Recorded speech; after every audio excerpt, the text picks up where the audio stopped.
Esses dias está chegando muita coisa complicada do STJ para presidente de turma. Ah, é? Aí você tem que dar os caminhos, não tem jeito. Quando o senhor fez isso mesmo, na presidência, faz assim, faz assado, porque ajuda muito. Porque Não, mas eu estou pedindo a eles lá e fizemos isso. Manter um processinho disso. Um processinho dessas determinantes todas que a gente fez e tal. Porque na hora que... O que aconteceu com isso? Está aqui, tem esse despacho, isso chegou. E aí, então, isso, aí já deixo lá com eles. Qualquer coisa é só pegar aí. Este aqui Tanto não que tem criaram nada a ver no com site, o não sei se processo, você não. viu. Tá? Você tem a turma e para a presidência Esse da turma. processo que está, doutor Não, Elisandro. vou tomar, saquei o presidente. Porque você pode confundir aqui. Tem presidente, tem o gabinete seu na oitava turma e gabinete do presidente da oitava turma. Então nós temos a doutora Elisene pelo Então, reclamado e o doutor Pedro. Mandar um processo, aí falou assim, não, você é Não, é presidente da turma. Agora, só se for você atuando como presidente da turma. Se você estiver atuando como desembargador mesmo, só da turma, aí você manda e manda para o presidente. Tudo. O senhor entra aí como cabrinho? Tá, tu, naquele... Se você abrir aqui, César, quer ver? Ó, vem cá. Não, só porque Aqui, vem cá, deixa eu te mostrar. Aqui está aberto, aqui, ó. Ó, oitava turma, gabinete, oitava turma, gabinete do presidente. De onde? Da oitava turma. Não, pois é, mas me falaram isso. que não Agora, era da turma, depois não, tem... era do presidente do tribunal. Então, agora aqui, não. Então, aqui, ó, coitado. Se eu tiver que mandar para o presidente, eu dou só o despacho, aí eu falo que a Se o senhor clicar aqui, é o gabinete da presidência da turma. é da turma. Mas aqui que as coisas chegam como presidente da turma para mim. Então eu vou falar com o Gilberto. Quer ver, ó? Abrir aqui, ó. Ó, do tribunal. olha, abrir aqui esse aqui, vamos nós aqui no cantinho. Abre aí, ó. Ó, eu estou com zerado de processo aqui, porque, ó, mas tem vários processos que estão arquivados, ó. Então, finalizados já. Se eu abrir aqui finalizado, tem vários da presidência da quinta turma que eu tomei neles. Mas não vou reabrir isso aqui, não. Mas, não, mas isso aqui você não tem que mexer nisso, só quando você estiver como presidente da turma. Mas você quer mandar para o presidente, você dá o despacho aqui, manda a secretaria, ela encaminha para a presidência, lá para o Morrale, lá para o Márcio Vitigão. Não, é presidente que ele...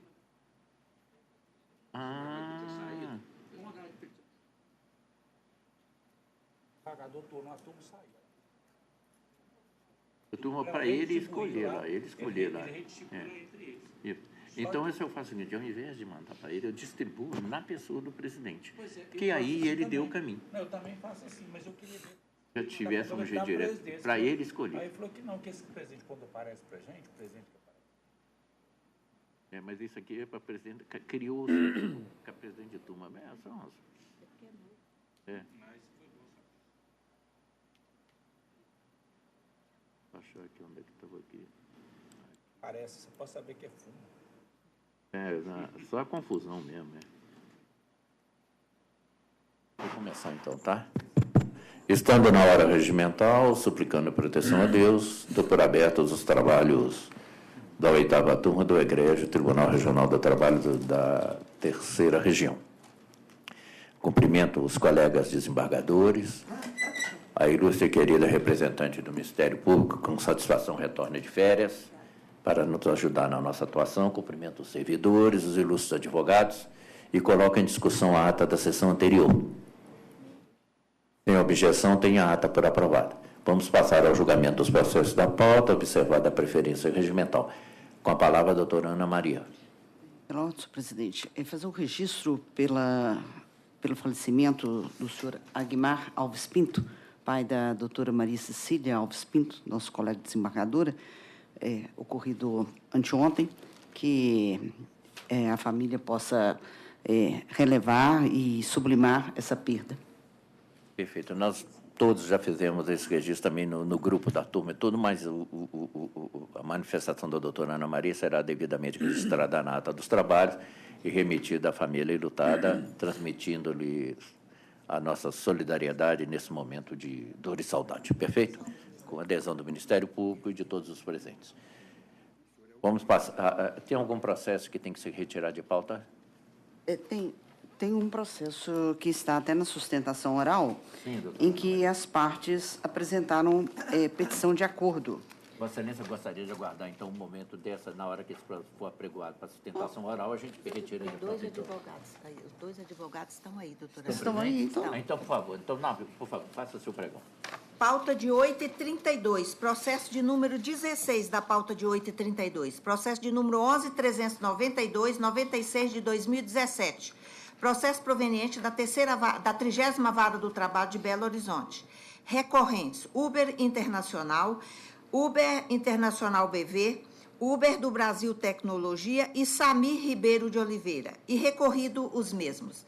Relatora, excelentíssima desembargadora Ana Maria Amorim Rebouças. Segundo votante, excelentíssimo desembargador José Marlon de Freitas. E terceiro votante, excelentíssimo desembargador Márcio Ribeiro do Vale. Esse é que eu tenho o processo PG. Doutora Ana Maria, por favor. Inscritos para sustentação, a doutora Elisene, pela Uber do Brasil Tecnologia, e o doutor Pedro Zaltar, pelo reclamante. Ambos presentes. Ilustre relatora. Bem, o processo foi remetido à pauta e agora, esses dias, tem 3 dias, segunda-feira, eu recebi uma petição de acordo com valores e estabelecendo os critérios que eu entendo por retirar da pauta e encaminhar ao primeiro grau para análise dos termos do acordo e lá, se for o caso, homologado, ser pago e depois arquivado. Perfeito, é isso que nós agimos em todo esse tipo de processo. Então, o processo está retirado de pauta e será encaminhado ao primeiro grau para os fins de direito. Perfeito? Tudo bem. Então, vamos agora ao pregão dos processos, observada a preferência das inscrições para sustentação oral. Pauta de 8h30, processo de número 29 da pauta de 8h30, processo de número 11.50505 de 2016, processo proveniente da 3ª Vara do Trabalho de Uberlândia. Recorrente: Paulo Sérgio Silva de Souza, e recorrido: Produtos Tarumã Limitada. Relator, excelentíssimo desembargador Márcio Ribeiro do Vale. Segundo votante, excelentíssimo desembargador César da Silva Peçanha. E terceiro votante, excelentíssima desembargadora Ana Maria Amorim Rebouças. Para sustentação, direto do foro de Uberlândia, a doutora Viviane, pelo reclamante recorrente. A ilustre advogada, a doutora Viviane Martins Pereira, está nos escutando? Bom dia, senhores desembargadores. Estou. Sim. Bom, parece que é uma matéria de pouca indagação. Eu vou fazer uma exposição e depois, se for o caso, eu dou a palavra à ilustre advogada para sua sustentação. É um processo em que contendem Paulo Sérgio Silva de Souza contra Produtos Tarumã Limitada. A ilustre advogada está inscrita para sustentar pelo reclamante recorrente. Bom, esse processo vem da 3ª Vara do Trabalho de Uberlândia. A sentença julgou parcialmente procedente. E quem está inconformado com a decisão de primeiro grau é o autor que apresentou o recurso ordinário. Eu estou conhecendo do recurso e a questão está atada a honorários sucumbenciais. O reclamante foi condenado nesses honorários já por aplicação da lei da reforma trabalhista. No caso, houve uma apresentação de embargos declaratórios pelo reclamante, que foram rejeitados. O reclamante está entendendo que houve um cerceamento de defesa, uma nulidade na decisão desses embargos que foram rejeitados, e efetivamente não há isso.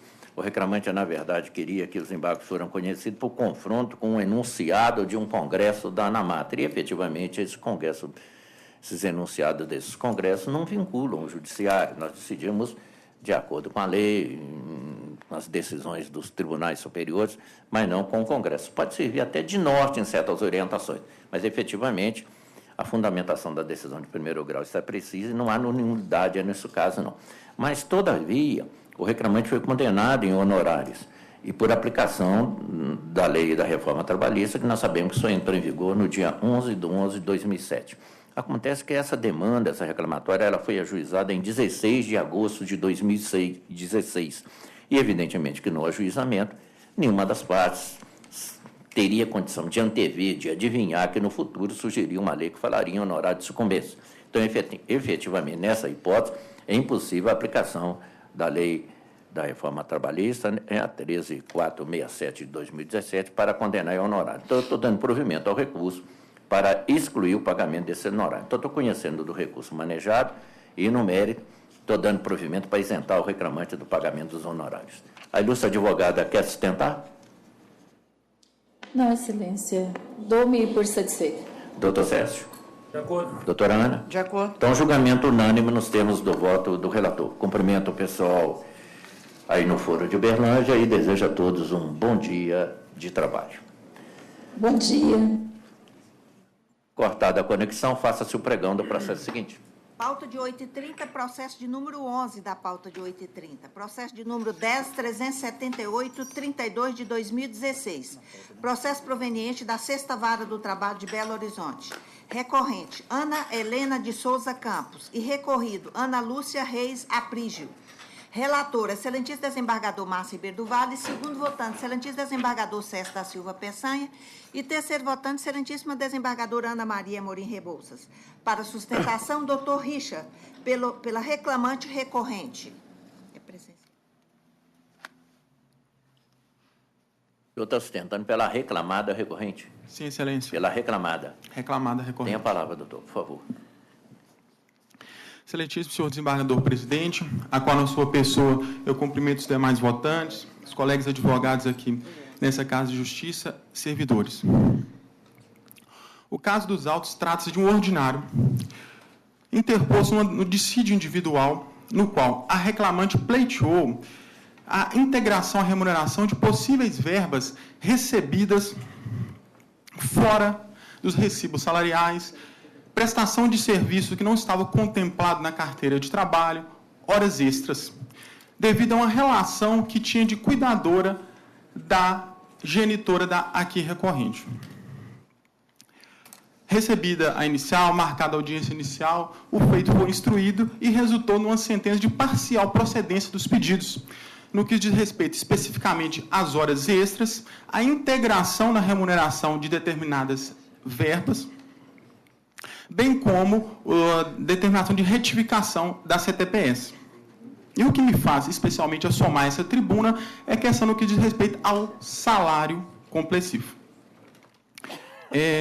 Pois bem, o juízo de piso, ele entendeu por afastar os recibos, entendendo como salário complessivo a totalidade do valor descrito nos olerites de R$ 1.088.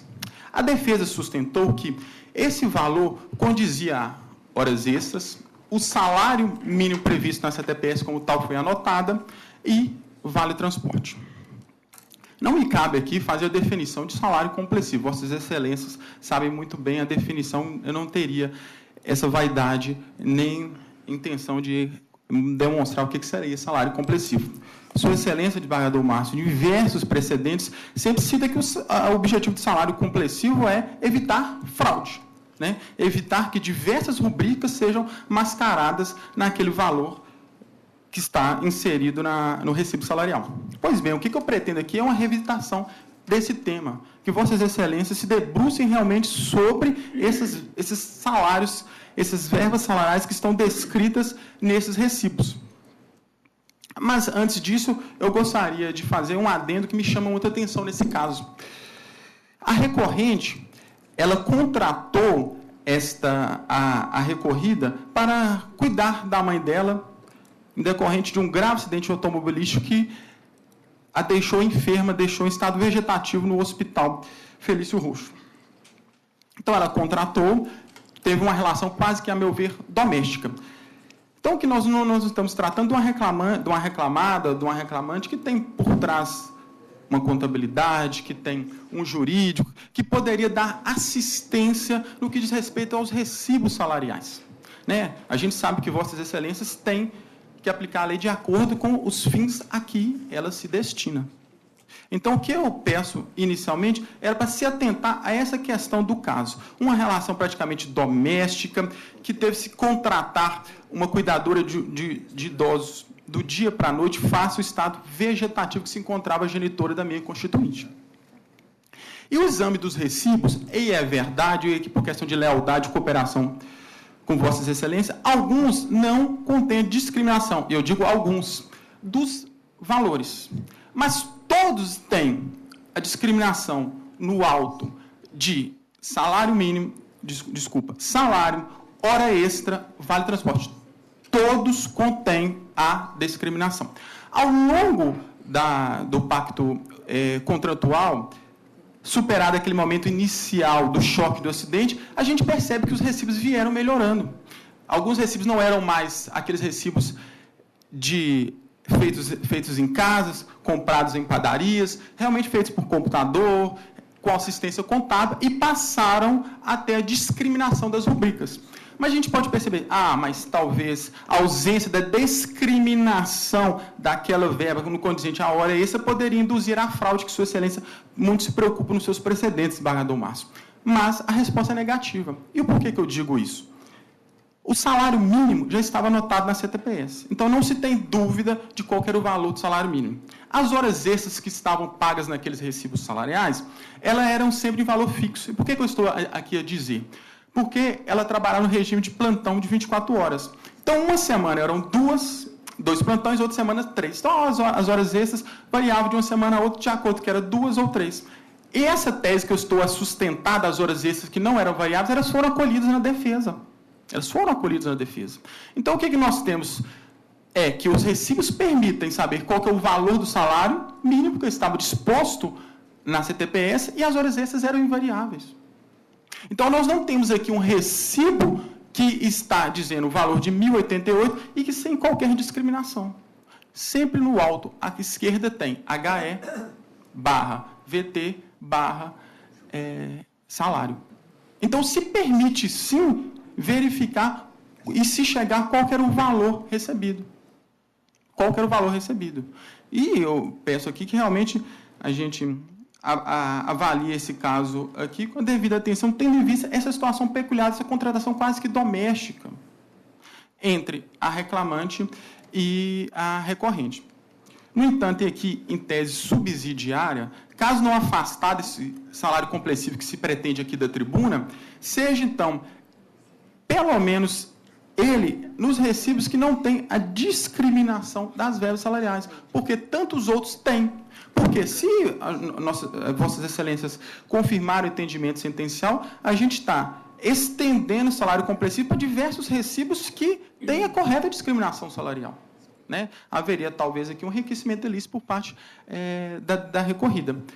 Então, o pedido principal seria que se afastasse o salário complessivo, eis que os recibos permitem verificar o valor de cada rubrica salarial, e, se assim não se entender, em tese aqui subsidiário e pleito sucessivo, que se apenas limite aos valores que não têm os recibos ali, os valores ali discriminados. É com isso que agradeço a atenção de Vossas Excelências. Bom, equilibrada a sustentação do ilustre advogado, e nós temos aqui essa dificuldade própria das relações de empregos de cunho doméstico, de cunho em que há necessidade de uma pessoa da família ser amparada, porque, regra geral, não estão preparados para essa atividade contábil e acabam não preparando a documentação dentro dos limites da lei. E a gente fica com essa dificuldade para julgar, porque você não sabe até onde é exatamente dessa forma. Por isso, o advogado sustenta que tinha o valor do salário lá na carteira, mas você não sabe se no correio da coisa houve um aumento salarial, se foi majorado, se o valor que está ali na frente desse salário, 1.000 e tanto, é porque teve um aumento salarial ou porque ali estão incluídas todas as verbas. Daí a necessidade de discriminação. Bom, esse processo veio da 6ª Vara do Trabalho de Belo Horizonte, chegou parcialmente procedente. Quem está inconformado é a reclamada, que está recorrendo, eu estou conhecendo do recurso. Há uma prejudicial matéria que é atinente a uma inépcia da inicial quanto a fundo de garantia, mas não há essa inépcia, não. No processo de trabalho é simplificado, né? O artigo 840, parágrafo 1º da CLT, determina que basta que a parte, para se considerar rígida a peça de ingresso, a peça inicial, que ela faça uma breve exposição dos fatos dos quais os pleitos e requerimentos são decorrência. E, efetivamente, isso está nos autos. E, efetivamente, prevalece, em termos de judiciário, para efeito do juízo, o brocado latino dame um fato, dabitib jus. A parte oferece o fato, a situação controvertida para o juiz automaticamente tem que decidir. Então, efetivamente, eu não vi a inépcia e eu estou rejeitando. Quanto ao salário compreensível, a reclamada está dizendo da inexistência, aduzindo que os recibos de pagamento evidenciam discriminação de parcela. O fato de estar lá em cima, hora extra, isso, é preciso que tivesse, hora extra, X, salário isso, descanso isso, tem que ter a discriminação das parcelas. Eu não tenho condição de saber se aquele 1.000 e tantos, de eu ir lá na carteira e falar, ela ganhava no começo salarial, se ela teve um aumento salarial, se não teve, se é daquele jeito. É por isso que tem que discriminar para o recibo ter esse valor. É a dificuldade do juiz de primeiro grau e nossa também. E, efetivamente, isso não se fez. O segundo argumento do ilustre advogado, que eu fiz com bastante precisão, é que alguns recibos têm discriminação. Mas, para isso, o juiz de primeiro grau, ao deferir essa direito, mandou compensar todas as parcelas que estejam pagas sobre a mesma titularidade, sobre a mesma rubrica.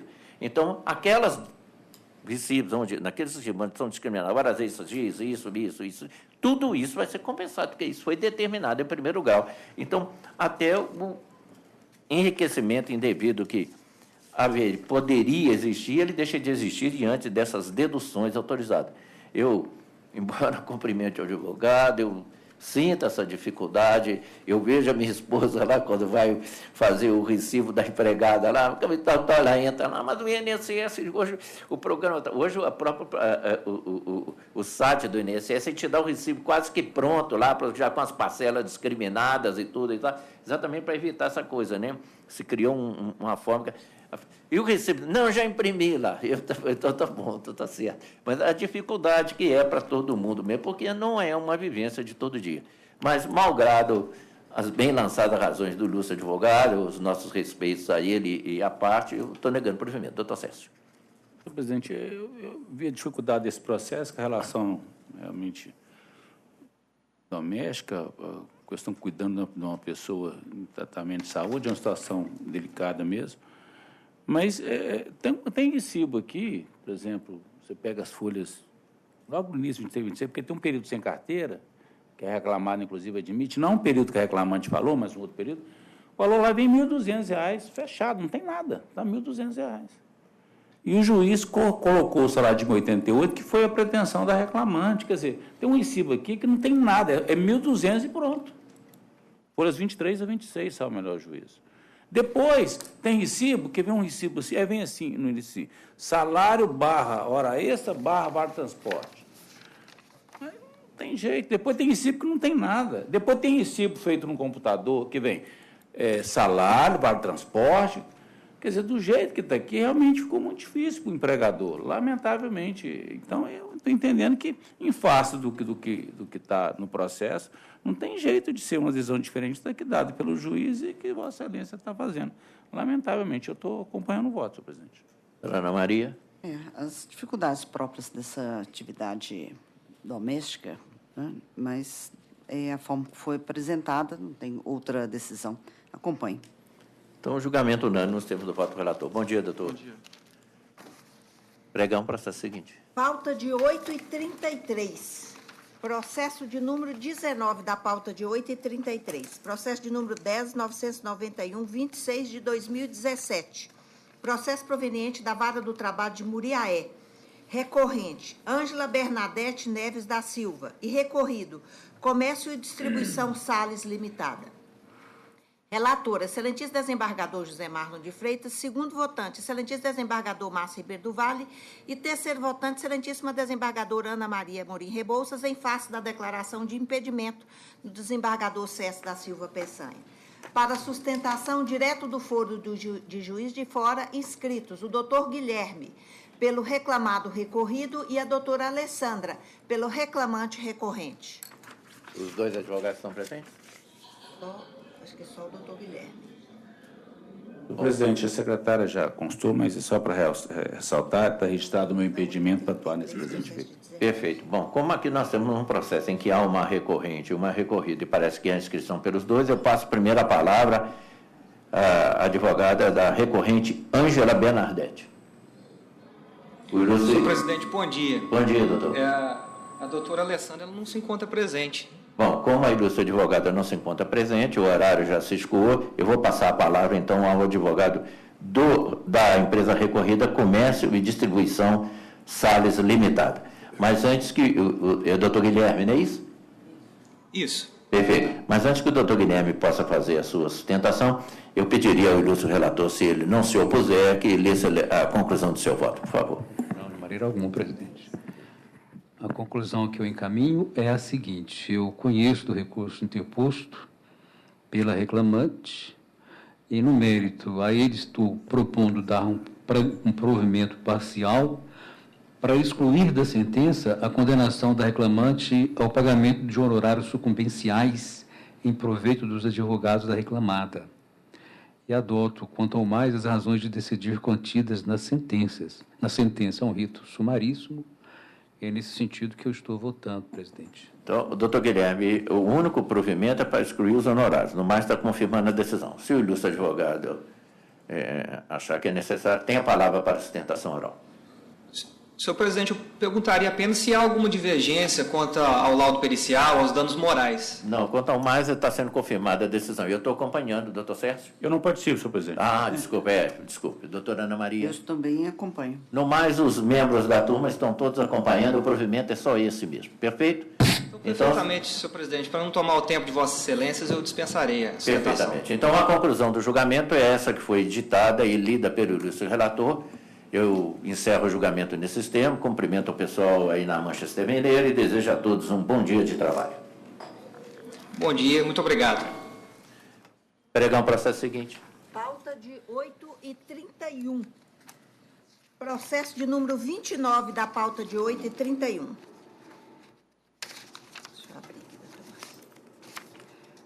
Processo de número 11.187/97 de 2017. Processo proveniente da 2ª Vara do Trabalho de Belo Horizonte. Recorrente, o Alif Vitor Pereira de Lima. E recorrido, Instituto Cultural Newton Paiva Ferreira Limitada. 29. Relator e presidente, excelentíssimo desembargador César da Silva Peçanha. Segundo votante, excelentíssima desembargadora Ana Maria Morim Rebouças. E terceiro votante, excelentíssimo desembargador José Marlon de Freitas. Para sustentação, doutora Elisene, pelo reclamado recorrido. Como eu não participo desse julgamento, eu transfiro a presidência do mesmo ao ilustre desembargador, que é também o relator do processo, o desembargador César da Silva Peçanha. Doutor César. Vou adiantar a conclusão. Doutor, o meu voto é... Vossa Excelência está pelo reclamado, não é isso? Isso. Pois é, meu voto é o seguinte: eu estou conhecendo o recurso deposto pelo reclamante e meu voto é de dar-lhe provimento para acolher preliminar de cesseamento de defesa, declarar a nulidade da sentença da pericializada, determinando a reabertura de ação processual para a realização de nova perícia e para permitir a oitiva das testemunhas indicadas, devendo as partes ser notificadas previamente, comunicados à data da realização da diligência, de modo a assegurar as partes, assistente, procuradores, acompanhamento da diligência pericial. É o que eu estou propondo de voto. Vossa Excelência tem a palavra, se desejar. Bom dia a todos. Data vênia, eu peço que a sentença seja mantida, uma vez que os dois fundamentos do recurso foram que o primeiro é que o advogado foi impedido de comparecer, de participar, né, da diligência, da perícia. Mas não teve requerimento de participação dele e também a presença do advogado nada adiantaria, porque ele não pode interferir no ato. Então, o fato dele não ter participado não cerceia o direito do reclamante. E, aliás, o reclamante participou e confirmou todas as atividades e todos os locais onde ele trabalhava. Confirmou também a utilização de EPI e também foram apresentados os documentos. A perícia foi conclusiva, ela não deu nenhuma brecha assim, para produção de nova prova, ela não teve qualquer, na conclusão do perito, não teve nada que pudesse justificar a produção também de prova testemunhal em audiência, porque ela foi conclusiva, o reclamante confirmou que utilizava os EPIs, a perícia foi conclusiva quanto à neutralização e as atividades dele, que eram, né, de lavar os vasilhames após a utilização dos laboratórios, constou nos autos. Então, eu não vejo porquê de retorno dos autos à origem. É o que se requer. Doutora, eu vou manter meu próprio voto, porque a questão é a seguinte: na audiência inicial, quando foi designada a perícia das folhas 297, o juiz autorizou a presença das partes.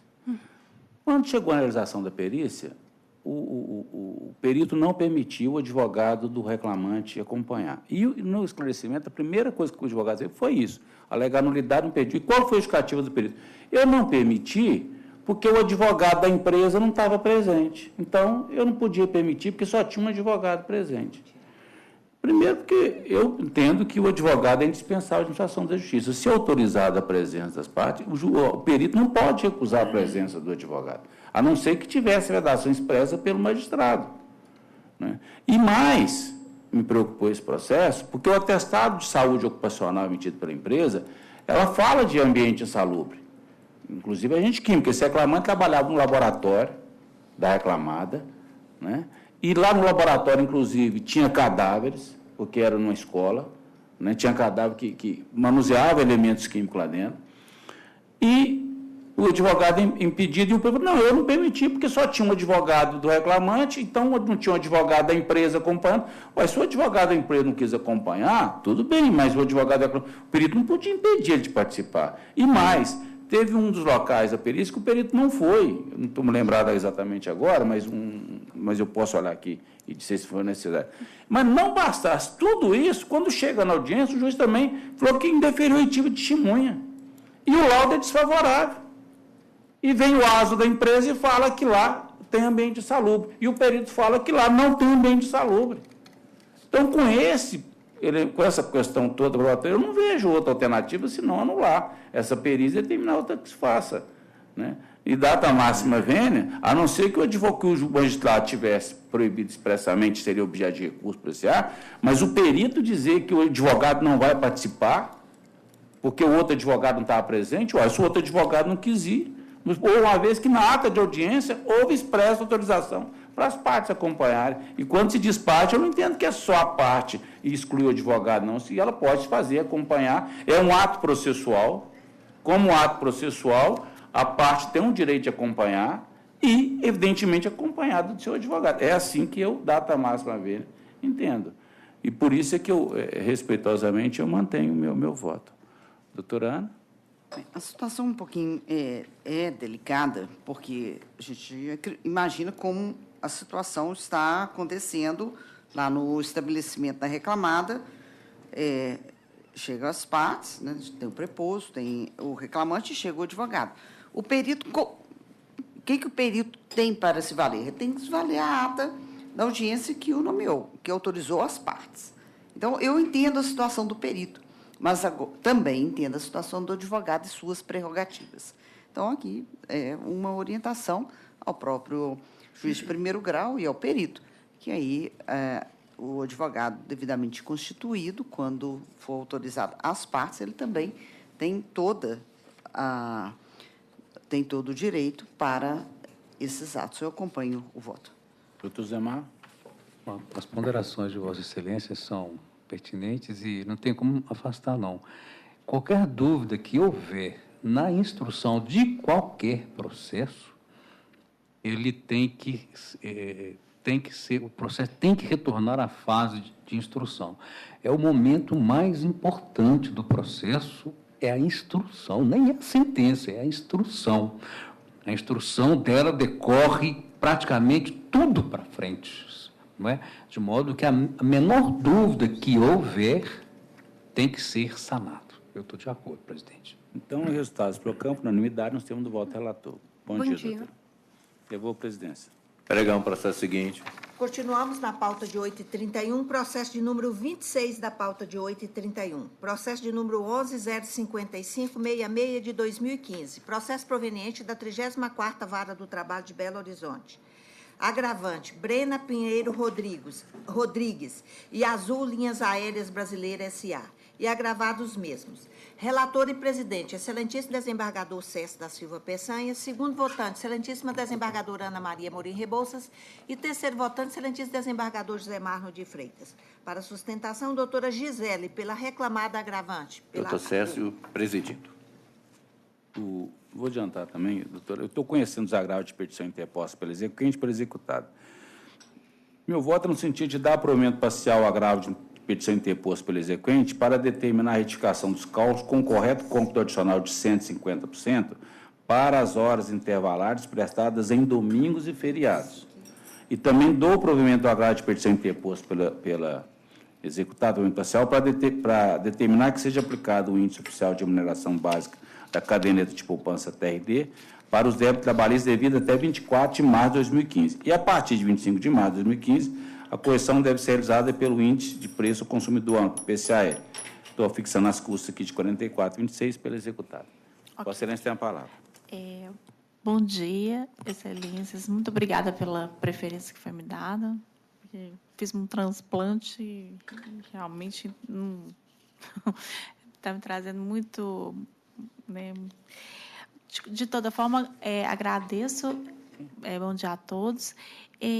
Então, eu vou me ater só à parte, né, do agravo de petição, da parte reclamante, nessa acumulação do adicional das horas extras com os reflexos, né, que foram dados aqui. Nós entendemos que isso fere, né, a OJ 394, porque isso estaria uma acumulação desses pedidos. Bom, pelo menos foi o que a gente argumentou aqui. Então, eu gostaria de pedir a revisão desse voto nesse sentido, porque eu não sei se eu entendi direito, Vossa Excelência, na hora, né, que deu falou de domingos e feriados. Então, assim, é parte que eu estou sustentando, porque o restante ficou a contento do que da empresa.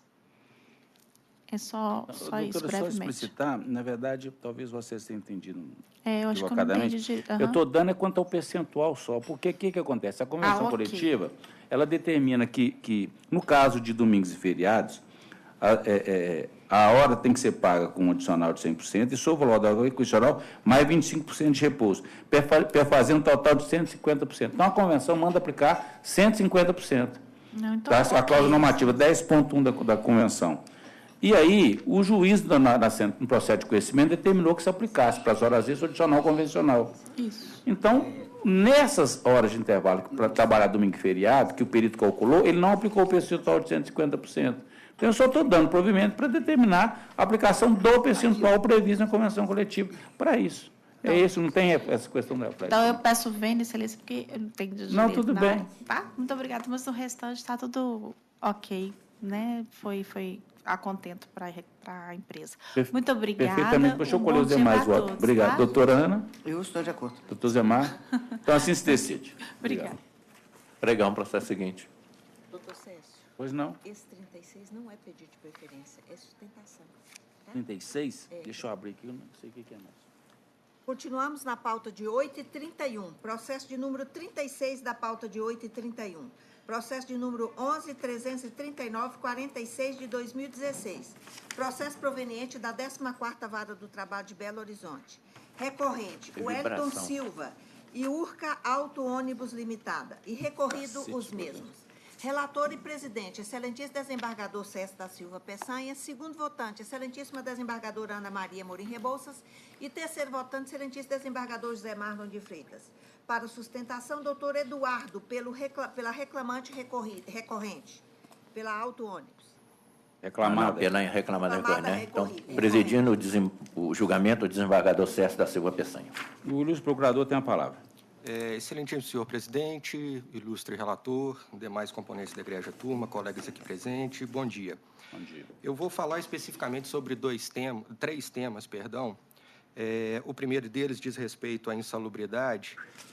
Contrariando o laudo pericial, foi julgado procedente o pedido de insalubridade, tendo o juiz de primeiro grau entendido que houve, em determinados momentos, extrapolação de jornada, e isso seria suficiente para caracterizar a insalubridade por vibração. Acontece que esse aumento da jornada, ele ocorreu em razão de uma descaracterização do sistema de compensação, situação que eu vou tratar à frente. Excluída essa questão, o laudo confirmou a inexistência da insalubridade por características que não merecem tantos comentários, pois já são muito debatidos por aqui. Mas ainda que não se entenda, ainda que se entenda pela descaracterização do sistema de compensação, a extrapolação de jornada ela aconteceu em apenas 6 dias no mês de maio de 2014. Entretanto, a condenação sobreveio por um período de 3 anos. Então, ainda que se não acolha o laudo pericial agora em recurso, pede que se a condenação seja limitada apenas nesse período em que houve extrapolação. Já em relação à compensação de jornada, que foi indeferida pelo juiz de primeiro grau, o fundamento dessa nulidade do sistema de compensação se deu pela falta de realização de assembleia dos trabalhadores. Acontece que a convenção coletiva ela prevê, na sua cláusula 45.3, e aqui eu peço vênia para citá-la, permite-se, independentemente da realização de assembleia, a compensação do excesso de horas trabalhadas em um dia com a correspondente redução da jornada em outro dia, desde que a compensação se faça dentro do mesmo mês. E esse é o caso dos autos onde houve a compensação. Por isso, não há que se dizer em nulidade da compensação de jornada. E um último aspecto que eu gostaria de abordar é em relação à dupla pegada. No caso, os cartões de ponto indicam a correção da conduta, da aplicação do sistema de dupla pegada, e ainda que se em alguma semana possa entender, ou por falta de anotação, ou por alguma questão, que houve algum desrespeito ao sistema de dupla pegada, apenas nessa semana é que se pode haver uma descaracterização do sistema, não havendo que se falar em descaracterização por todo o período trabalhado. É por isso que se pede o provimento do apelo nesses termos para julgar improcedente o pedido nesses aspectos. Doutor, a questão das horas extras, a questão foi apurada por laudo pericial. Tem um laudo no processo que não foi infirmado por prova encontrada, demonstra que a reclamada não quitou a integralidade das horas excedentes. Eu estou mantendo. O adicional de salubridade é aquela questão de faixa B, da região B. Né? O laudo, o perito apurou que teria direito, e até o período de até 12 de agosto de 2014, que é quando depois entrou a nova legislação, o laudo não foi infirmado por prova encontrada, também estou mantendo. Diferença de verbas rescisórias, considerando a data de dispensa do reclamante, também o reajuste não foi aplicado, estou entendendo que está correto. A questão do intervalo entre a jornada, que é a questão que o reclamado insiste. Eu estou verificando que até 2 de maio de 2012, a lei não autorizava a redução, mas nem o fracionamento do intervalo. Após essa data, e até 16/4, a lei autorizava apenas o fracionamento do intervalo entre a jornada de motorista e cobrador, mas de negociação coletiva. E a partir de 17/4, 2015, a lei passou a autorizar o fracionamento e a redução da jornada. Eu estou entendendo, de acordo com os cartões de pontos aqui, que efetivamente não houve esse usufruto. Eu estou mantendo a decisão. Em resumo, tem recurso aqui de ambas as partes, mas foi a parte que foi sustentada pela reclamada, o voto é extenso, mas a conclusão do meu voto é o seguinte: eu estou dando parcial provimento ao recurso ordinário interposto pela reclamada para esclarecer que, na apuração dos repousos e feriados em dobro, deve ser observado aqueles trabalhados e não compensados, bem como disposto na OJ 410/10 do TST. E eu dou provimento parcial ao recurso já interposto pelo reclamante para determinar a instituição do desconto indevido no importe de R$ 1.000,31. Estou mantendo o valor optado da condenação, porque ainda é compatível. Doutora Ana?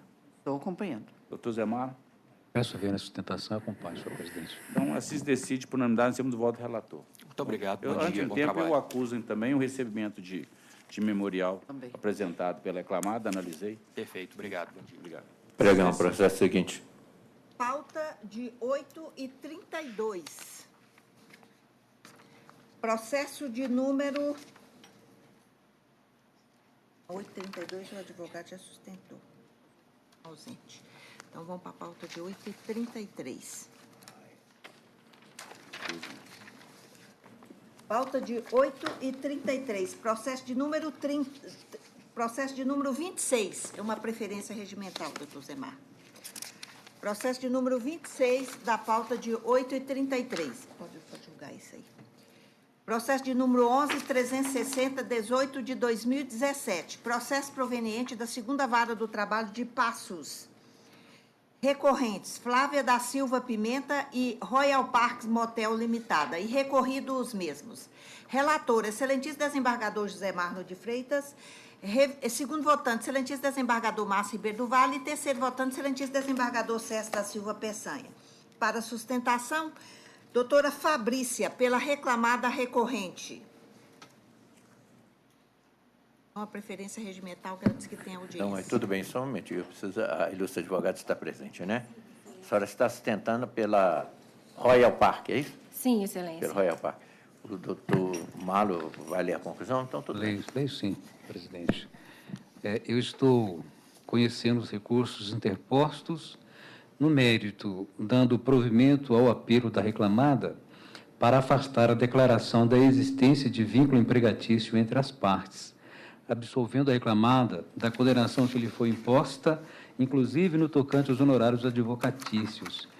Fica prejudicado o exame das demais matérias suscitados no apelo empresário e no recurso adesivo interposto pela reclamante, ficando também invertido os ônus de sucumbência com custas a cargo da autora no importe de R$ 400, que fica isenta diante da concessão aérea dos benefícios da justiça gratuita. A ilustre advogada quer sustentar? Excelentíssimo senhor desembargador presidente, eu gostaria de fazer uso da palavra caso houver divergência.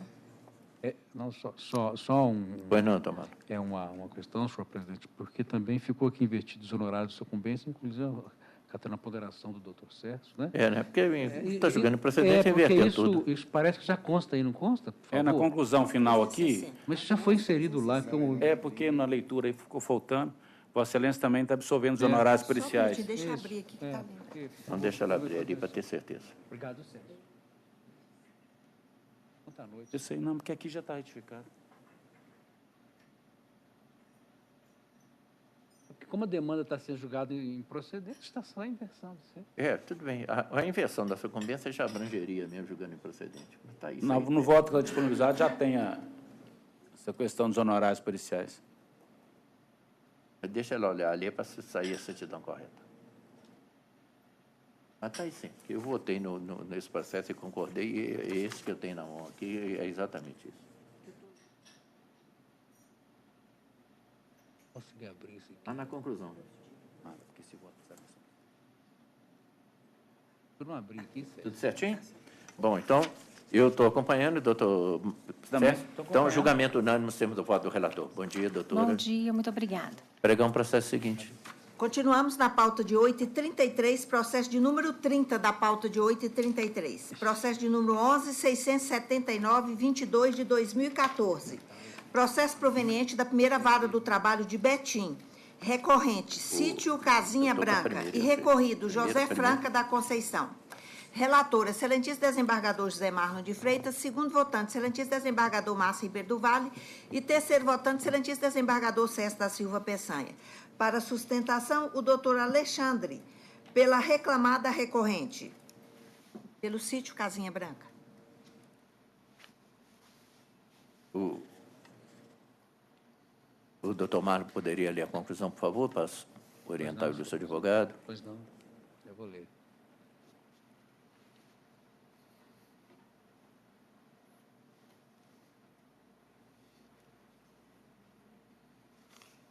Pois é, eu vou ler aqui, porque esse meu PJE não está abrindo. Aqui, ó, passa para ele. Não, mas aqui eu já estou aqui, presidente, só apareceu.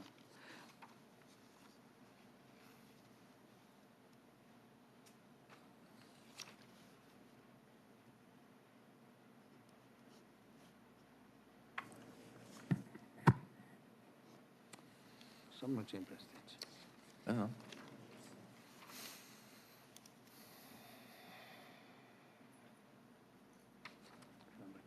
Está chegando aqui.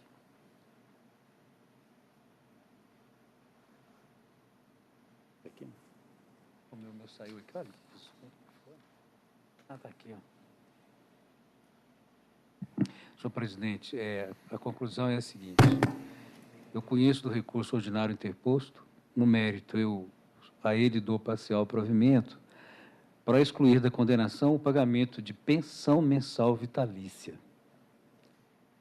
Eu reduzo o valor da condenação para R$ 10.000, com custa de 200, ficando o reclamado autorizado a requerer a devolução da importância recolhida maior sob esse título. É a conclusão, presidente. O doutor Alexandre está sustentando pelo sítio Casinha Branca recorrente, é isso? Sim, excelência. Está havendo esse provimento parcial pelo relator. Se o ilustre advogado quiser, pode sustentar. Perfeitamente. Excelentíssimo desembargador, presidente dessa egrégia turma, demais integrantes dessa egrégia turma. O reclamado concorda também parcialmente com a proposta de voto do eminente relator, uma vez que excluiu a pensão, os danos materiais.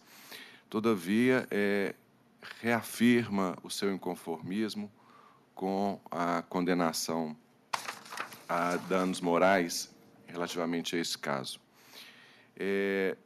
Não é um caso tão corriqueiro e, muitas vezes, uma reflexão profunda pode nos levar a uma situação que talvez não é tão habitual mais na nossa cidade, enquanto estamos falando de uma cidade grande, mas ainda é uma realidade que encontramos em cidades menores ou em quantidade menor dentro de nossa cidade, de uma grande metrópole. A contratação de autônomos no âmbito doméstico hoje é reduzida, mas é uma situação que precisa ter um olhar diferenciado. O douto juízo de primeiro grau negou a existência do vínculo empregatício. Então, é um fato incontroverso nesses autos que não havia um vínculo empregatício. Também é incontroverso que houve a prestação de serviço como diarista de apenas um dia. Também é incontroverso a existência de um acidente. Todavia, o douto juízo, o ponto maior, ou ponto de maior relevância na sentença, foi na apuração da culpa. E assim expressou o douto juiz de primeiro grau. Independente da existência do vínculo de emprego, aquele que contrata a pessoa física para lhe prestar serviços, mesmo na condição de diarista, deve zelar pela preservação da saúde física. Não estamos aqui na tribuna para dizer o contrário. Todavia, a questão da culpabilidade, nós temos inúmeras ressalvas a serem feitas. Equiparou-se esse trabalho no âmbito doméstico ao entendimento e o que se aplica com toda naturalidade à pessoa jurídica, às empresas, às organizações. Ao falar que cabia, nessa contratação, zelar pela segurança e saúde, observando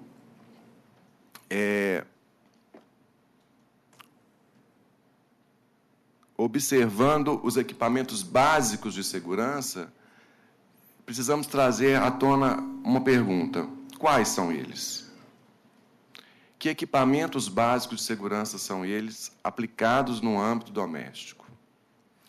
Estaríamos falando de equipamentos que estão relacionados na NR6, que expressamente,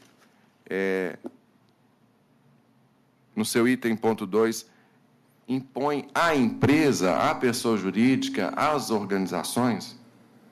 O 6.2 da NR diz: a empresa é obrigada a fornecer aos empregados, gratuitamente, EPI, adequado ao risco e ao perfeito estado de conservação e funcionamento.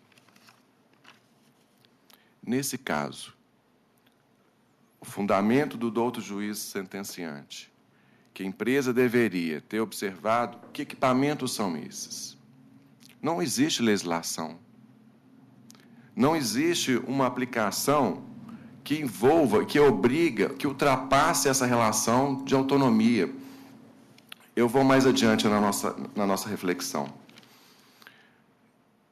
Quais equipamentos deveria, no âmbito doméstico, ser verificados, observados, exigidos, quando a gente precisa de um eletricista? Quando precisamos de um encanador, de um marceneiro, de um pintor, de um jardineiro. Podemos imputar a esse tomador de serviço essa obrigação? A lei tem condições de exigir desse? A jurisprudência, não podemos falar que ela é uníssona num lado ou outro, ela se divide. Mas a jurisprudência que colacionamos o nosso recurso é muito clara, é muito enfática, e num aspecto muito importante, quando avaliamos a ausência de vínculo de emprego.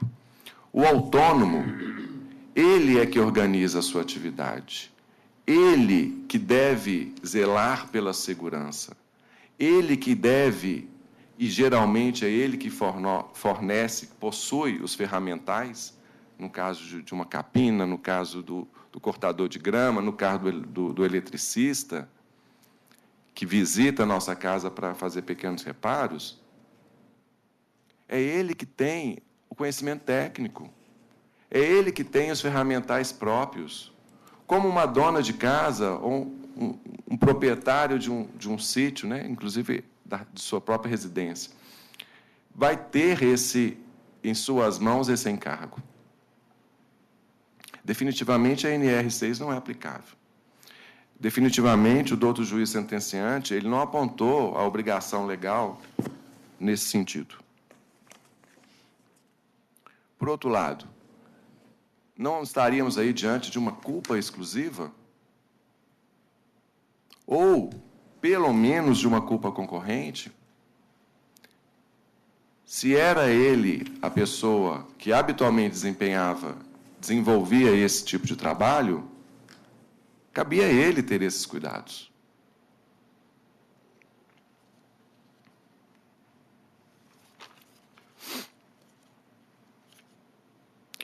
Nesses termos, eminente presidente, demais votantes, eminente relator, o reclamado reitera os seus termos de recurso e pede que vosso voto seja revisto e que os demais integrantes e votantes deem provimento para julgar improcedente a ação em sua completude. Obrigado. Relator.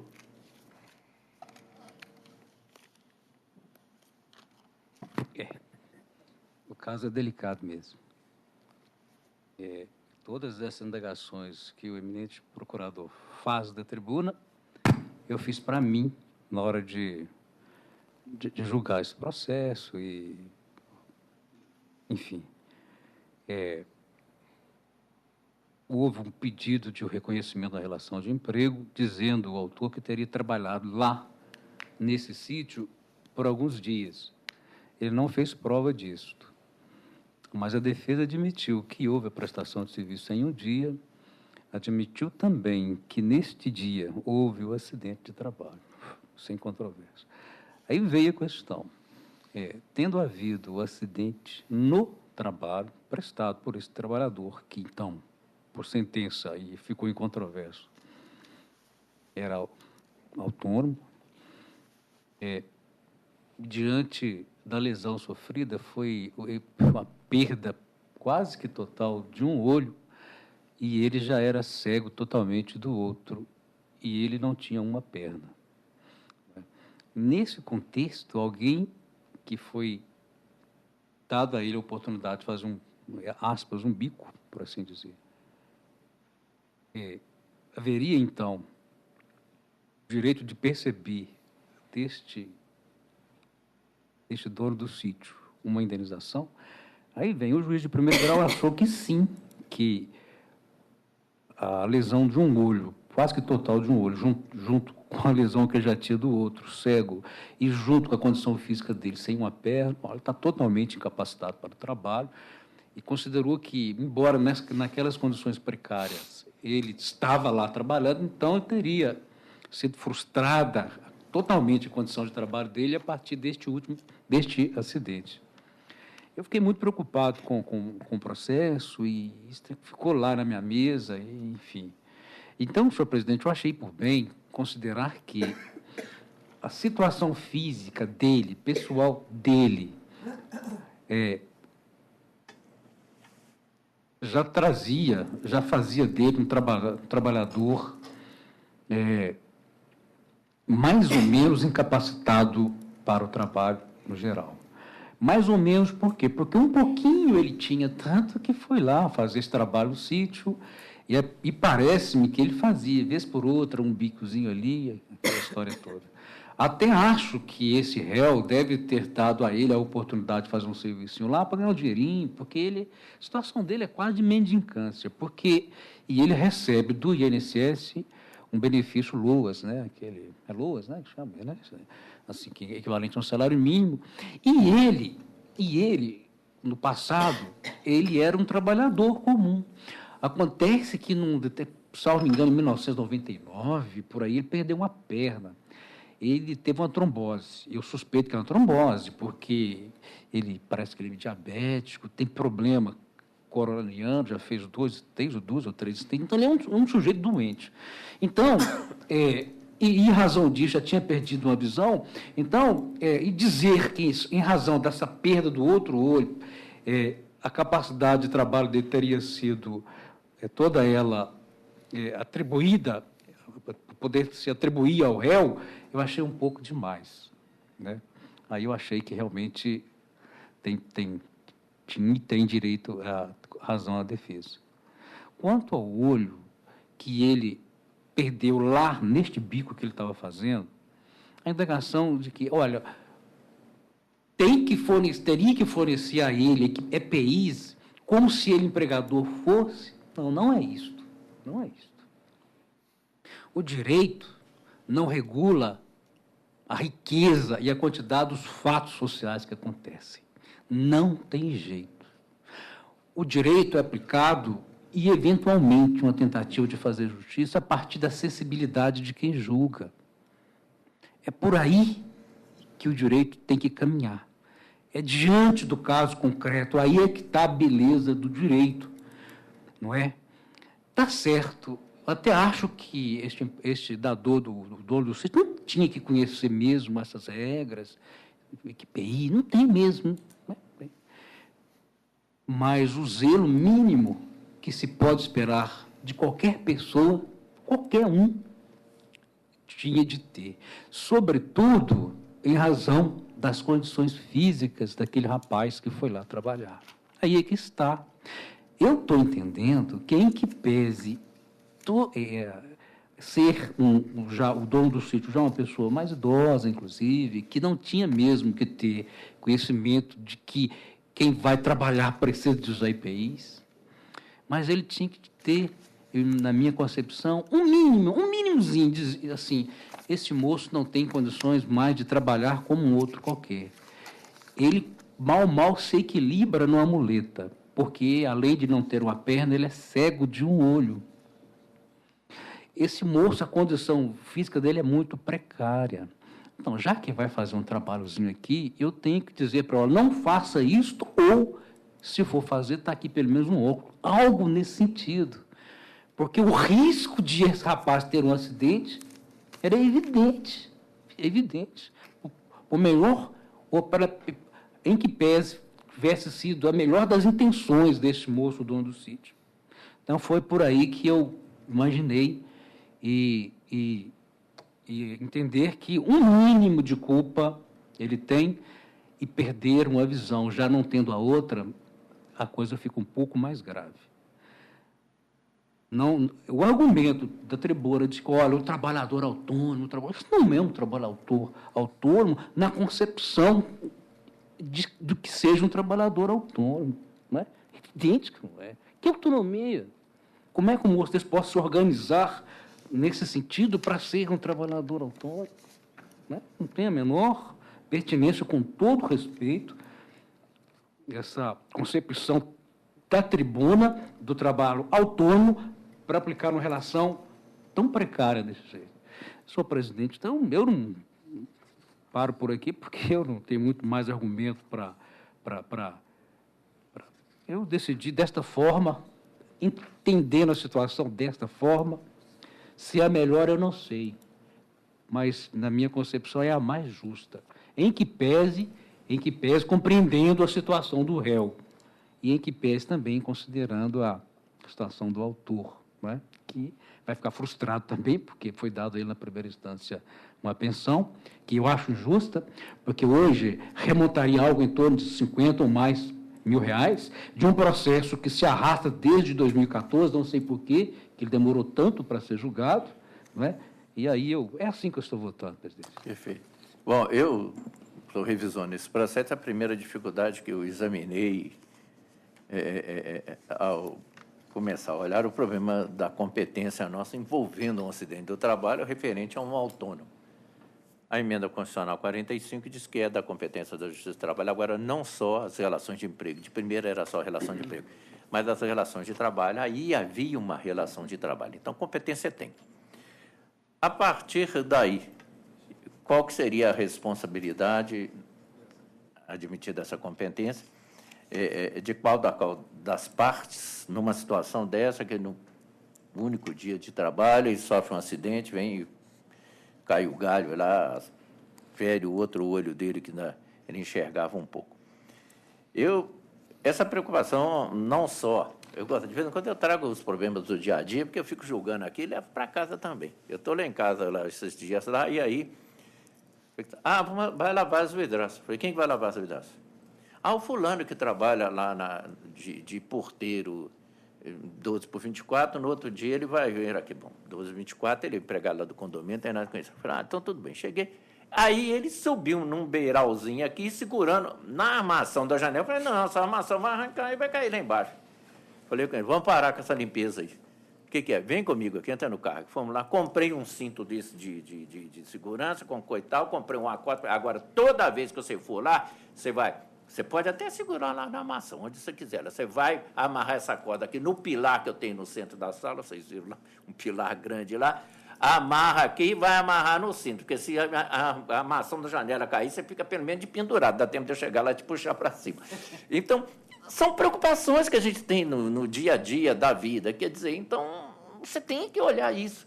E eu fiquei preocupado com a situação dele como pessoa humana dele cair embaixo, mas preocupado com a minha também, porque ia sobrar para mim também, numa situação dele cair embaixo. Então, é um dia que ele foi lá fazer limpeza, e agora, em certo tempo, ele passa lá para fazer uma limpeza lá, é como se fosse um faxineiro, uma coisa assim, né? Não é um empregado meu, mas eu me preocupei de fazer isso. Outro dia ainda... você não mandou pôr a corda aí, ela que raspou a pintura aí, você manda pintar agora. Então, mas são situações que acontecem. Então, aqui o que nós temos? Nós temos uma situação que é difícil mesmo de você chegar. Mas eu achei que é o seguinte, o equilíbrio do voto está em entender que ele não sendo empregado não haveria pensão, porque essa que era... a condenação pesada que incidiria sobre ele, que é ter uma pensão até na expectativa de vida dele lá na frente. Então, a sensibilidade do relator de tirar essa parcela, me parece que deu um equilíbrio astronômico no voto, porque ele está tirando aqui perto de 80%, 90% da condenação. Mas que é razoável, que não poderia, por esse único dia, num trabalhador autônomo, e, sobretudo, pensão que você calcula sobre o salário, essa situação, repercussão do salário, essa pensão ser mantida num autônomo. Então, eu estou achando o equilíbrio está aí. E a manutenção do dano moral, porque houve um dano moral. Ele perdeu o resto do olho, já não tem, é óbvio a aflição dessas pessoas. E, efetivamente, foi em decorrência desse trabalho prestado lá e tal, que acabou gerando alguma coisa e... já se sabia que essa pessoa não teria muita condição das dificuldades físicas dela e tal. E eu estou achando que, efetivamente, foi um voto muito equilibrado. Então, estou acompanhando até com louvor. Doutor César. Senhor presidente, eu acuso o recebimento de memorial do reclamado, foi a procuradora, inclusive, que atua nesse processo, é filha do reclamado, e daí eu sei a dificuldade muito grande daquele que atua como advogado dos genitores, é uma dificuldade muito grande para atuar no processo, porque penso o dilema dessa procuradora no processo para fazer a defesa. Mas quando esse processo foi disponibilizado, antes até de receber o memorial, eu tinha olhado o processo. E era um processo um processo muito delicado. Né? Muito delicado mesmo. E vi aqui o voto do senhor relator. E eu quero também parabenizar o relator, senhor presidente. O doutor Marlo já demonstrou por diversas vezes, desde a primeira instância, que é realmente um grande magistrado que engrandece esse tribunal. E são essas decisões que a gente vê o espírito do magistrado na pessoa do relator. Porque o advogado sustentou bem da tribuna. Né? Aquelas coisas de interior. Eu sou do interior, né, como também os demais aqui, né, da roça, mesmo, como diz o Mar, e sabe muito bem o que é isso. Aqui, o que era? Um sítio, em Betim, né, tem lá os Bougainville, estava de podar, chamam, o rapaz, ele não tem uma perna e não enxerga de um olho, anda de muleta. Talvez não fosse a pessoa mais adequada para fazer esse serviço. Mas talvez aquelas questões de interior, conhece, para dar um negócio, uma limpeza simples, dá aqui para dar para possibilitar ele ter um ganho, porque esse rapaz, inclusive, recebe benefício da Previdência, parece que ele estava fazendo ali um bico. Aí ele vai dar um Bougainville, vem um pedaço e pega no olho, ele tem problema de visão. Quando está quase prescrevendo, ele entra em juízo, né, muito tempo depois, e vem pedir. E realmente, e aí ele fala também que trabalhou um período maior. O juiz entendeu que não, que a prova colhida só demonstra o trabalho. Foi possível chegar à conclusão do trabalho nesse dia. E aí fica a questão do acidente. E o juiz entendeu de dar o dano moral e também o dano material, porque ele deixaria de receber. Acontece que a situação dele aqui não era daquela pessoa que estava trabalhando, estava fazendo excepcionalmente um bico, porque ele já recebe da Previdência Social. E ele não tem outro trabalho. Então, qual que é o dano material? E aí, a sensibilidade do relator ao analisar esse processo, porque ele aqui analisou todas as questões fáticas ocorridas, toda a situação do empregado e toda a situação do empregador, e do que ocorre no dia a dia. E aplicou a lei, no caso concreto, dando a solução que ele entendeu que é mais justa, e que eu também estou entendendo que é mais justa. Talvez não seja a melhor nem para o empregador e nem para o empregador, não, para o tomador de serviço, e nem para o reclamante. Talvez, provavelmente, os dois não vão concordar com essa decisão. Mas me pareceu também que a decisão mais justa eu estou acompanhando integralmente e parabenizo mais uma vez o relator pelo voto, senhor presidente. Perfeito. Então, decisão unânime nos termos do voto do relator. Obrigado. Cumprimento a ilustre advogado pela sustentação. É um julgamento diferenciado por causa da situação que é diferenciada. Sim, doutor? Um bom dia para o senhor. Excelência, obrigado. Eu gostaria, encerrado o julgamento, eu gostaria também de parabenizar o voto do doutor Marlon pelo equilíbrio, pelo senso de justiça, pessoalmente, que eu estou me manifestando. Perfeito. Obrigado a todos. Certo. Bom dia, doutor. Muito obrigado. Pregamos o processo seguinte. Continuamos na pauta de 8h33, processo de número 11, processo de número 10.531-32 de 2017. Processo proveniente da terceira vara do trabalho de Governador Valadares. Recorrente José Rodrigues de Figueiredo e recorrido Banco do Brasil S.A. Relator, excelentíssimo desembargador José Marlon de Freitas. Segundo votante, excelentíssimo desembargador Márcio Ribeiro do Vale. E terceiro votante, excelentíssimo desembargador César da Silva Peçanha. Para sustentação, doutor Luiz Carlos, pelo reclamante recorrente. Doutor Marlon, pretende ler a conclusão? Por favor. Eu pretendo, porque é uma conclusão quilométrica aqui, então, né, para facilitar para o ilustre advogado. Senhor presidente, assim, eu conheço do recurso ordinário interposto, mérito do a ele parcial provimento para, primeiro, condenar o reclamado a pagar ao reclamante a diferenças salariais decorrentes da inobservância dos índices de reajuste praticado pelo banco até 30 de setembro de 1997, considerando como tais aquelas se verificarem pela aplicação do reajuste entre 12% e 16%, em detrimento ao de 3% adotado a partir de 1997, sobre as promoções trienais automáticas, conforme se apurar em sede de liquidação de sentença, pela evolução salarial do autor, observado correto enquadramento nos respectivos níveis e faixas salariais, e o marco prescricional em 29 de abril de 2012, sendo habituais, são devidos reflexos sobre férias, gratificação natalina, fundo de garantia, gratificações semestrais, abonos, anuidade, anuênios, licença-prêmio convertida em espécie, indenização PEAI. Letra B, no período imprescrito, o benefício do anuênio como reflexo em repouso semanais remunerado, férias, gratificação natalina, gratificação semestral, licença-prêmio, abono à sua idade, fundo de garantia e a indenização PAEI. Plano extraordinário de aposentadoria incentivada, em razão da declaração de que faz o autor jus a aquisição de novos anuênios a cada 365 dias, no importe de 1% incidente sobre o vencimento padrão a partir de 1º de setembro de 99. Letra C. Reflexo do benefício da ajuda à alimentação sobre férias, gratificação natalina, fundo de garantia, abono, licença, prêmio, gratificação semestral, fundo de garantia e indenização PAI, em razão do reconhecimento da natureza salarial da parcela.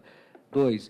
Determinar que as diferenças salariais e os anuênios deferidos ao obreiro, bem como os reflexos da ajuda à alimentação e verbas de natureza salarial, conforme previsto no regulamento dos benefícios, compondo a base de cálculo do salário de contribuição para a complementação de aposentadoria junto à Previ, cabendo ao réu reter e repassar a esta entidade as contribuições necessárias ao custeio, que é a reserva matemática, da complementação de aposentadoria do obreiro, considerada a cota parte do trabalhador, o que deverá ser providenciado com o trânsito em julgado desta decisão, observando os regulamentos constados aos autos. 3.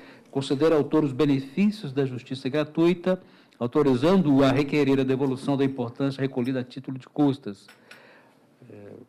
A fim de evitar o enriquecimento sem causa do reclamante, autorizo, quanto à apuração das diferenças salariais pelos interstícios, a dedução dos valores pagos em virtude da aplicação do percentual de 3% a partir de setembro de 1997, previsto na Carta Escolar 97-0493, é que eu declaro as parcelas sobre as quais incida contribuições previdenciárias, investidos os ônus de sucumbência, ficando arbitrada a condenação em R$100 mil, com custos a cargo do reclamado, no importe de R$2.000. É isso, senhor presidente. Júlio, se a advogada quiser, tem a palavra. Voto divergente, indagaria, senhor presidente. Não, da minha parte, não. Também estou de acordo, senhor presidente. Eu vou sustentar, então, aqui apenas o tópico das horas extras. Não sei para que perguntou se tinha voto divergente. Pode sustentar, doutor. A questão das horas extras, o recorrente, autor, ele foi designado a prestar serviços ao sindicato a partir de 2007, 2008. E, por força dos acordos coletivos, o banco pactuou nesses acordos coletivos de 2007, 2008 até a data que ele se aposentou, o pagamento de uma gratificação de função denominada de assessor pleno, e para cumprir a jornada de 8 horas. E a sentença indeferiu o pedido de horas extras com fundamento no artigo 62, inciso 1º da CLT, que dispõe que o empregado que labora em serviço externo, no caso do reclamante, ficaria isento, né, da fixação do horário, mas esse artigo ele é bem claro também em determinar que, devendo, é uma obrigação, devendo tal condição ser anotada na carteira de trabalho. Não está anotado nada disso na carteira de trabalho dele, que ele iria cumprir 8 ou 6 horas. Não existe essa prova. Quanto à questão da jornada cumprida de 8 horas, isso é fato incontroverso e inclusive, confessado pelo preposto. O preposto expressamente disse que o reclamante cumprir a jornada de 8 horas. Até aí, tranquilo nesse aspecto. Então, esses cargos de assistente técnico, assistente de negócio, assessor pleno, já é matéria bem debatida aqui no nosso tribunal, no sentido de que esses cargos, dependendo da prova, né, não há o exercício do cargo de confiança para que possam ser excluídos da exceção do artigo 224, parágrafo 2º da CLT. De forma que, havendo a confissão do preposto da jornada, ficou estabelecida o direito às 7ª e 8ª horas. Todavia, a IN número 917, a instrução normativa do banco, foi juntada nos autos, ela mesma reconheceu que todos esses empregados que trabalhavam como assistente de negócios, como assessor pleno, todos esses cargos técnicos passaram a cumprir a jornada de 6 horas. Aí, há um ponto muito importante, porque o empregado teria que fazer uma opção para cumprir a jornada de 6 horas. Aí ficou aquela questão que a sentença também foi no sentido de que o empregado não teria falado com o presidente do sindicato para cumprir a jornada de 6 horas. Mas ele não poderia cumprir essa jornada de 6 horas. Eu vou explicar por quê. Pelo seguinte, quando o banco instituiu essa IN, essa Instrução Normativa 917, ele determinou que deveria ser dividida a remuneração por 8 multiplicado por 6. A remuneração, não é a gratificação, não. Então, essa gratificação, que era em torno de R$ 1.500 a R$ 2.000, pela média, quase R$ 2.000, ela passaria, ao dividir a remuneração e não a gratificação, a algo em torno de R$ 600. Então, não era interessante para ele, e também por força do acordo coletivo, fazer qualquer tipo de adesão, mas sim adequar a jornada de 6 horas, o que não foi feito. Então, esses aspectos que sustento aqui da tribuna, leva a crer que há uma prova suficiente e, digamos, até robusta, no sentido de que serem devidas às 7ª e 8ª horas. Até porque o exercício do cargo de função de confiança, no caso, seria o ônus do empregador, na forma do artigo 818 e o artigo 337 do CPC. São essas considerações, Excelência, bem sucintas, que espera que seja provido o recurso ou uma reanálise do voto de Sua Excelência, José Marno de Freitas. E agradeço a atenção de todos. Muito obrigado. Relator. Senhor presidente, é um dirigente sindical cedido ao sindicato, né, frequência livre, e por força de cláusula normativa, estava liberado de ter controle de jornada, e bem porque ele estava à disposição do sindicato.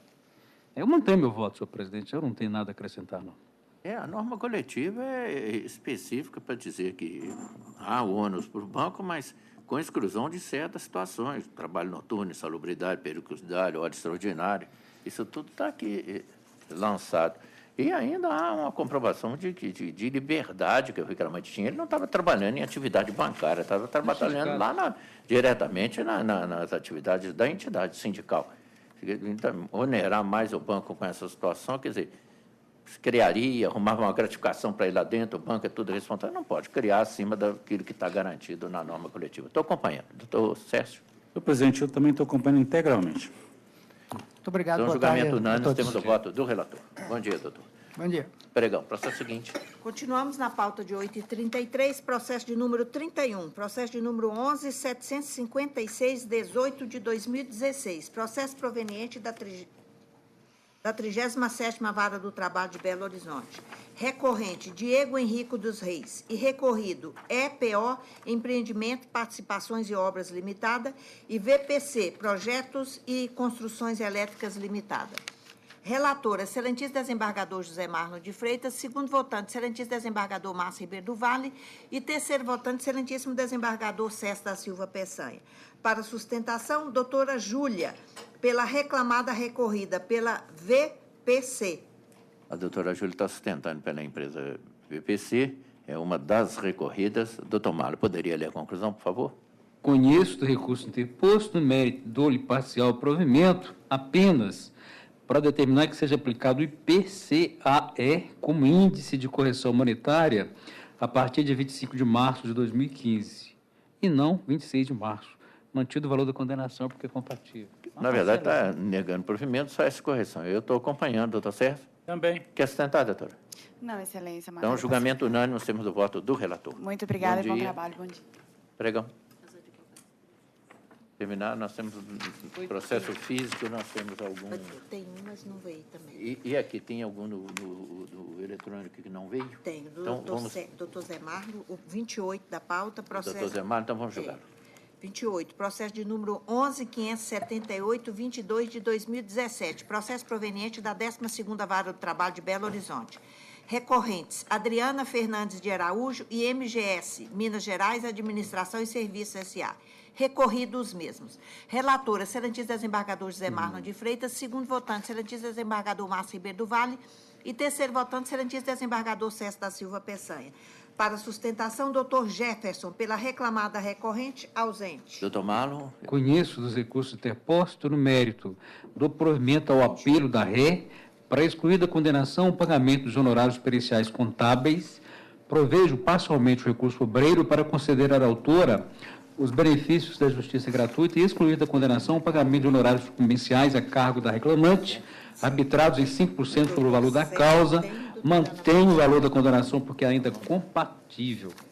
Eu estou acompanhando. Também. Julgamento unânime, nós temos o voto do relator. Isso aqui só tem uma peculiaridade, senhor presidente, Sim. que é aqueles processos em que se mandou fazer a perícia e tal. Foi. Então, estou excluindo. Eles mandou fazer para liquidar. Dá a sentença, manda fazer o cálculo, depois... Esse é o tal aqui que, na verdade, houve uma determinação da Corregedoria Geral da Justiça do Trabalho, através de decisão do ministro Renato, quanto corregedor, para caçar isso. Mas essa situação